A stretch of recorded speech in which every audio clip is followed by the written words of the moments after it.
नमस्कार, मैं आकाश अवस्थी आप सभी का हार्दिक स्वागत करता हूं आपके अपने YouTube चैनल आकाश गणित पर। आपके सामने प्रॉफिट लॉस का एक बहुत ही बेहतरीन और शानदार क्वेश्चन दिखा हुआ है और ये सवाल एग्जाम की दृष्टि से काफ़ी इम्पोर्टेंट है। ऐसा कॉन्सेप्ट जनरली नहीं दिखता है, लेकिन जब हम इन सवाल को करने को देखते हैं तो काफ़ी मुश्किलें आती हैं।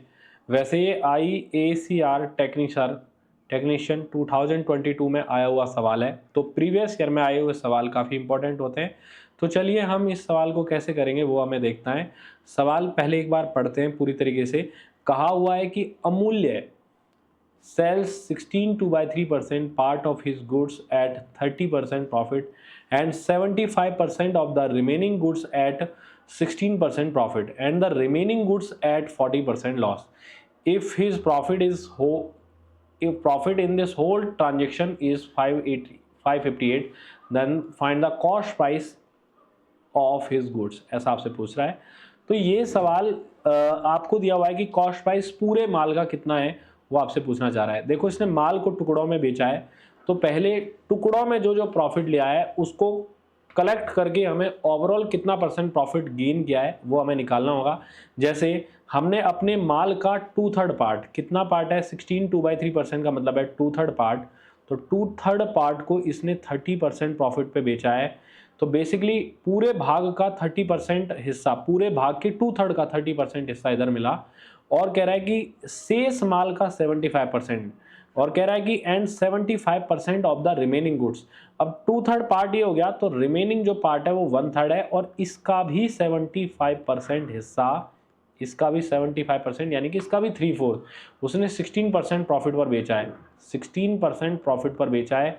ये जो प्रॉफिट लिया है ये यहाँ पर इतना है, यहाँ पर इतना है, इधर ये प्रॉफिट हुआ, इधर इतने प्रॉफिट हुआ और कह रहा है कि रिमेनिंग माल को, रिमेनिंग कितना बचा।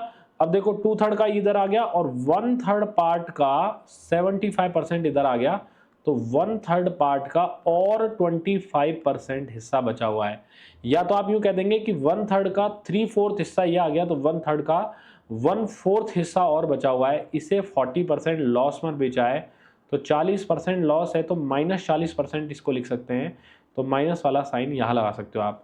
तो 2/3 पार्ट ये हुआ और 1/3 का 75% ये हुआ और 1/3 का 25% ये हुआ।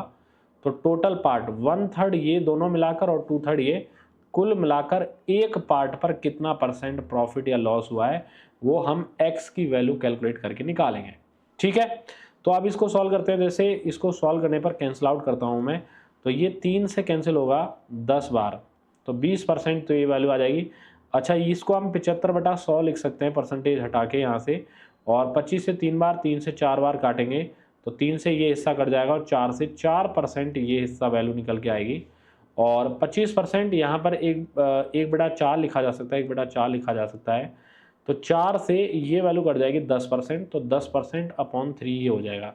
तो ये कितना आया, 3 से 10 बार, 10 × 2 20%, तो ये आई वैल्यू, प्लस 4% इधर से वैल्यू आई है सॉल्व करने पर, 3 से 3/4 4% आई है, और माइनस का 10/3% वैल्यू आई है किसकी, एक्स की, ओवरऑल प्रॉफिट की वैल्यू आई है।